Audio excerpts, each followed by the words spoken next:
تو یہ جو سخاوت ہے نا یہ بھی بلڈ سے، ابا سخی ہوں گے تو بچے بھی اکثر سخی ہوتے ہیں، ورنہ وہ کنجوس باپ کے کنجوس بچے جو میں لطیفہ سناتا ہوں نا، وہ دیسی گھی والا، وہ بھائی وہ ایک ابا دیسی گھی لے آیا، وہ تو لا نہیں رہا تھا، لیکن چلو اس نے کہا لے آیا، تو بچوں سے کہا ڈبے سے لگا لگا کے کھاؤ، کیونکہ ڈبے پہ بھی چکناہٹ ہوتی ہے نا۔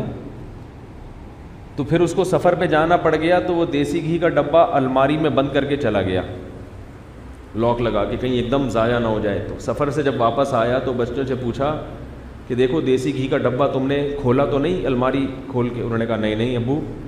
کہا پھر ناشتہ کیسے کرتے تھے؟ کہتے تھے ہم الماری سے روٹی لگا لگا کے کھاتے تھے۔ تو ایک تھپڑ لگایا، بولا کمبختو کچھ دن گھی کے بغیر صبر نہیں کر سکتے ہیں بھائی، کچھ دن بغیر گھی کے روٹی نہیں کھا سکتے۔ تو ظاہر ہے جن بچوں نے اپنے ابا میں یہ کوالٹیز دیکھی ہوں وہ بچے سخی بنیں گے۔ تو یہ باپ سے آتی، اس لیے میں کہتا ہوں بار بار کہ دیکھو اپنے بیٹوں کو اپنی بیٹیوں پہ خرچ کرنا سکھاؤ۔ بچوں کو جب بیٹے کو جیب خرچی دو نا، بولو اس میں سے بہن کو بھی تم ہی دو گے، تاکہ اس کو خرچ کرنے کی بیٹی کو بھی الگ سے دیں۔ یہ نہیں کہ اس کا حصہ مار کے بیٹے کو دگنا دے دیں، یہ نہیں کہہ رہا میں، بیٹی کو بھی دیں بیٹے کو بھی دیں، مگر بیٹے کو بار بار یہ باور کرائیں کہ بہنوں پہ خرچ کرنا کس کی ذمہ داری ہے؟ تمہاری۔ اور ان کو بتائیں کہ میں ہمیشہ زندہ نہیں رہوں گا، میں مر جاؤں گا، سب باپ مر جاتے ہیں، تو ان کو پالنا کس کی ذمہ داری ہے؟ تمہاری۔ اور پھر اس کے سامنے اپنی بہنوں پہ خرچ کر کے بھائی بول لیا کرو اللہ کے بندو، یہ سبق یاد کرا رہا ہوں، رٹوا رہا ہوں، یہ خطابت نہیں ہے، نہ مجھے خطابت آتی ہے، اس معاملے میں بہت کمزور آدمی ہوں۔ اپنی بہنوں پہ خرچ کرو، کس کے سامنے؟ اپنے بچوں کے سامنے، تاکہ پتہ چلے کہ بھائی ہماری تو یہ پرمپرا ہے، ہماری یہ کیا ہے؟ رسم ہے کہ ہمارے ہاں مرد اپنی عورتوں پہ خرچ کرتے ہیں۔ ہم نے اپنے ابا کو دیکھا کہ وہ اپنی بہنوں پہ خرچ کرتے تھے، تو ہم بھی کریں گے۔ تقریروں سے اتنا فائدہ نہیں ہوتا جتنا عملی طور پر دکھانے سے ہوتا۔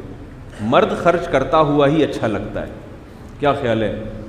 میں نام ذہن سے نکل گیا، آپ مشتاق بھائی زیتون ٹی وی والے، وہ جب بھی اسپیکر کا مسئلہ ہو نا انہیں سے ٹھیک کرواتے ہیں۔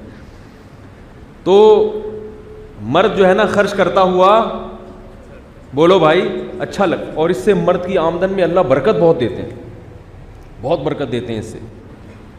تو اگر مرد کو اللہ تعالیٰ نے صلاحیتیں زیادہ دی ہیں تو وہ محبت بھی کیا کرے گا؟ زیادہ، چاہے وہ بیوی سے محبت ہو، والدین سے ہو، بہنوں سے ہو، اولاد سے ہو، مرد میں محبت کا عنصر اللہ نے زیادہ رکھا ہے۔ میں نے ایک گورے کی کتاب پڑھی ہے، گورے کی، جو سائیکالوجسٹ تھا، اس نے نفسیات پہ کتاب لکھی ہے جس کا ترجمہ بھی ہوا۔ اس نے یہ بات لکھی ہے کہ مرد محبت کو جلدی نہیں بھولتا، محبت سے جلدی، عورت جلدی دستبردار ہو جاتی ہے۔ مثال کے طور پر آپ مر گئے، آپ کی بیگم بہت روئے گی تھوڑے دنوں میں سیٹنگ کیا ہو جائے گی؟ بھول جائے گی، بھولنے کا عنصر زیادہ ہے۔ آپ کو بیوی سے محبت تھی، بیوی مر گئی، تو ماہرین نفسیات کہتے ہیں کہ آدمی اتنی جلدی نہیں بھول، وہ بہت عرصے تک یاد رکھے گا۔ اور میں عجیب بات آپ کو بتاؤں، میں نے طلاقوں کے بعد مرد پاگل ہوتے ہوئے اپنی آنکھوں سے دیکھیں، بیوی کو یاد کر کر کے پریشان، ڈپریشن کے مریض بن کے، ایسے بھی دیکھے ہیں کہ جو ماہر نفسیات ہے، سمجھ آ رہی ہے بات، جو لوگوں کو ڈپریشن کا علاج بتاتے ہیں، بیوی چھوڑ کے چلی گئی تو خود کیا ہو گئے؟ دماغی، یعنی جو لوگوں کو اسٹریس کا حل بتا رہا ہے نا، وہ خود کیا بن گیا؟ پاگل ہو گیا۔ تو نبی صلی اللہ علیہ وسلم نے مثال کس کی دی ہے محبت میں؟ ماں کی۔ باپ کی مثال بولو نا یار، نہیں دی۔ حالانکہ باپ اگر فطرت پہ ہو، یہ پہلے بتا دوں، ہر ربا کی بات نہیں کر رہا، چرسی بھی ہے، ہیروئنچی بھی ہیں، ایک نمبر کے مرد وہ ہے نا جس کو کھلا کے خوشی ہوتی ہے، جو کم وقت بیٹھا ہوا ہے، نہ روزگار تلاش کرتا ہے، نہ گھر کی ذمہ داریاں پوری کرتا ہے، گٹکا پان، یہ اس قسم کی، یہ آدمی نہیں ہے، یہ پجامہ ہے، معذرت کے ساتھ۔ اس کو ہم کہتے ہیں نا بھائی تو آدمی ہے، یہ پجامہ ہے، کیا ہے؟ تو یہ آدمی نہیں ہے، آدمی کی بات کر رہا ہوں، غیرت ہو اس میں اللہ نے برداشت بھی، تبھی تو جنگوں میں لڑتا ہے، وہ برداشت کم ہوتی تو جنگوں میں لڑتا جا کے، توپوں کا مقابلہ کرتا وہ. تو اس لیے اللہ تعالیٰ نے, یہ میں اس لیے کہہ رہا ہوں کہ بچوں کو ماں کی محبت تو سمجھ میں آتی ہے, باپ کی محبت سمجھ میں نہیں آتی. تو بھائی ابا ماں سے بھی محبت کرو اور ابا سے بھی محبت کرو, اس کے دل میں بھی تمہاری محبت ہے. البتہ ایک ٹیکنیکل فرق ہے دونوں کی محبتوں میں. ماں کی محبت جذباتی ہوتی ہے, باپ میں جذبات نہیں ہوتے, کیونکہ کنٹرولنگ پاور ہے, برداشت ہے اس میں, برداشت اللہ نے زیادہ رکھی نا, محبت بہت زیادہ ہوگی, مگر نہ اس کا جذباتی انداز میں اظہار کرے گا اور نہ یہ شو کرے گا کہ جیسے میں. ماں تو بیچاری ایک دم جذباتی ہو جاتی ہے نا, رونا دھونا شروع کر دیتی ہے. آدمی میں یہ نہیں ہے, تو اس کی وجہ سے لوگ سمجھتے ہیں اس کو محبت, جیسے اس کی مثال ہے کہ میت پہ جو سب سے زیادہ رو رہا ہو, لوگ سمجھتے ہیں اس کو میت سے بہت زیادہ محبت ہے, حالانکہ یہ ضروری. میں نے ایسا دیکھا ہے کہ ابا کا انتقال ہو گیا, بچے رو نہیں رہے, محلے والے ہاں پھوٹ کے یہ شو کرنے کے لیے کہ ہمیں بہت زیادہ محبت تھی. ہمارے بہت دور کے جاننے والے تھے, بہت پرانا قصہ ہے, کسی کا ذہن اس طرف جائے گا نہیں انشاءاللہ. ان کی ساس کا انتقال ہو گیا. وہ تھے بڑے کلیئر کٹ ہوتے ہیں نا بعض لوگ, بھرپور تبصرہ کرنے والے, کسی سے شرم مروت نہیں تھی. ان کی ساس کا انتقال ہو گیا. ساس اتفاق سے انہی کے گھر میں رہتی تھی, تو لوگ تعزیت کے لیے آ رہے, تو ایک دور سے محلے سے کوئی دور سے بندہ آیا اور رونے لگا. داماد سے تعزیت کر رہا ہے ساس کی, اور رو رو کے. داماد نہیں رو رہا, وہ بیٹھا ہوا ہے. اب پتہ نہیں اندر سے خوش تھے یا پریشان تھے, تو اللہ ہی جانتا ہے, لیکن رو نہیں رہے تھے بہرحال. اب یہ رونے لگا اور کہنے لگا مجھے بہت افسوس ہوا آپ کی ساس کا انتقال ہوا. تو انہوں نے کہا تیری کیا لگتی تھی جو تجھے اتنا افسوس ہوا ہے. بڑی محفل میں اس کو ان کو لگا کہ یہ ضرورت سے زیادہ کیا کر رہا ہے. بھائی ٹھیک ہے افسوس تو کہہ دے, اتنا زیادہ فنڈر گیری بھائی کہ مجھے بہت افسوس ہوا. انہوں نے کہا تیری کیا لگتی تھی جو تجھے اتنا افسوس ہو رہا ہے. تو بیچارہ چپ کر کے بیٹھ گیا. تو آپ نے دیکھا ہوگا میت پہ خدمت جس نے کی ساری زندگی, وہ کم رو رہا ہے, اور جس بیٹے نے کبھی ابا کو پوچھا بھی نہیں وہ پھوٹ پھوٹ کے رو رہا ہے. تو اس میں چونکہ جذبات زیادہ ہیں, اس لیے آپ کو لگے گا یہ کہ یہ کیا ہے, زیادہ محبت. اور جو بیچارہ نہیں رو رہا آپ کو لگے گا کہ اس میں محبت نہیں ہے. حالانکہ محبت نہ ہوتی تو اس نے 10 سال ابا کی خدمت نہ کی ہوتی, ماں کی خدمت نہ کی ہوتی. ہمارے ہاں نا آج کل دور ہے ڈائلاگ کا, ڈائلاگ بازی چلتی ہے. جو محبت کا اظہار کرے اس کو تو مانتے ہیں, جو اظہار نہ کرے اور بیچارہ آپ کے لیے دن رات ایک کر دے, اس کو لوگ تسلیم کرنے کے لیے تیار نہیں ہیں.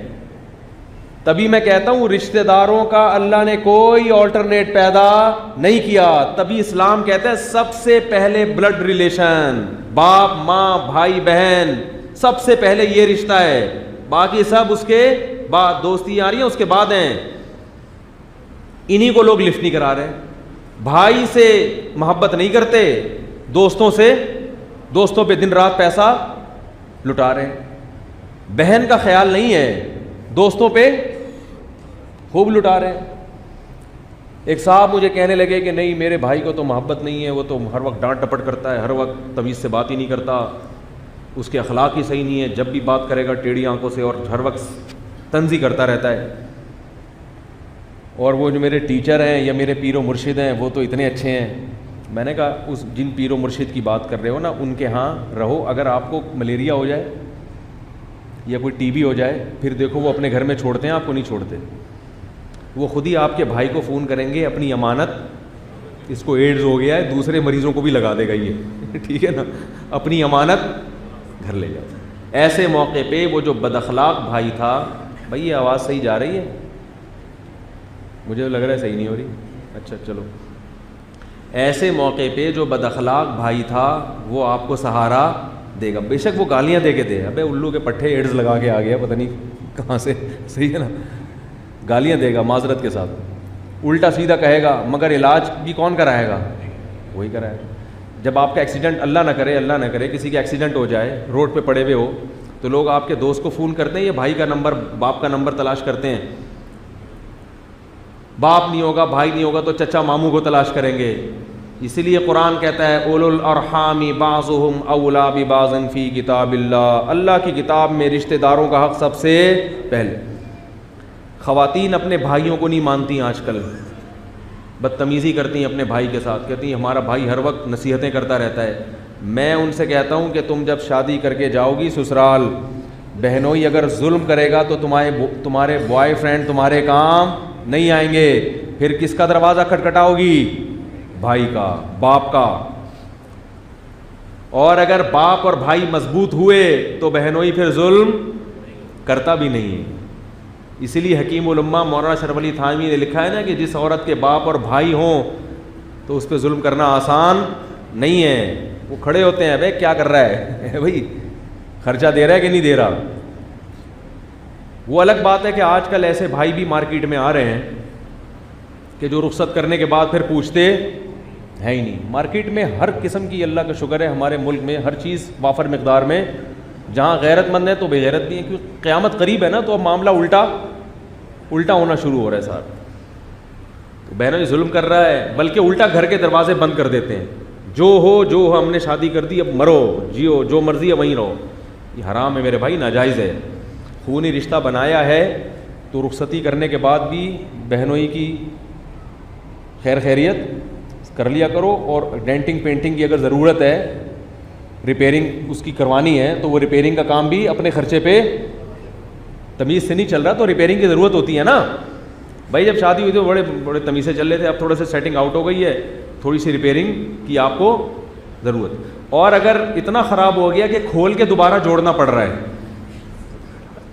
بعض دفعہ ایسا بھی ہوتا ہے، میرے پاس ایسے کیسز آتے ہیں، تو وہ اتنے خراب ہو چکا ہوتا ہے بندہ، میں کہتا ہوں یہ ریپیئرنگ سے سیٹ ہونے والا نہیں ہے، اس کے پورا کھلے گا دوبارہ سے جڑے گا یہ، یعنی اس کے اچھی طرح جب تک چترول نہیں لگیں گے یہ سیٹنگ پہ آنے والا نہیں ہے۔ صحیح ہے۔